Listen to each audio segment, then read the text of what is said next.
আজ আমি তোমাদের ক্যাপসিকাম দিয়ে পনির করে দেখাবো। কেন কড়ায় সাদা তেল দিলাম, তেল গরম হয়ে গেছে, পনিরগুলো দিয়ে দিলাম। পনির ভাজা হয়ে গেছে, তুলে নিলাম। পনির ভাজা হয়ে গেছে, পনিরের জন্য দেব তেজপাতা, শুকনো লঙ্কা, গোটা গরম মশলা, দেবো ক্যাপসিকাম দিয়ে। ক্যাপসিকাম ভাজা হয়ে গেছে, এবারে আমি পেস্টটা দেব। টমেটো, কাজু, কিশমিশ, আদা এইগুলো পেস্ট করেছি, এটাকে একটু ভেজে নেব।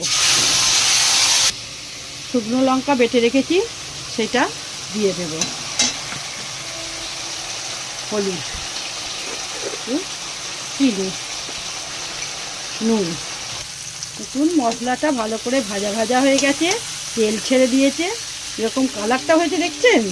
এবারে আমি দেব টক দই। আপনারা ভাইয়ের দইও দিতে পারেন, আবার প্যাকেট দইও কিনে দিতে পারেন। আজকের পনিরটা আমি চালমগজ বাটা ছাড়াই করছি, আপনারা পারলে চালমগজটা বেটে দিতে পারেন। আমি পনিরগুলো দিয়ে দিলাম। পনির হয়ে গেছে, দেখুন কি সুন্দর কালার, খেয়ে দেখবেন খুব ভালো খেতে লাগে। পনির হয়ে গেছে, আপনারা রান্না করে খেয়ে দেখবেন, এরকম করে খুব ভালো লাগবে।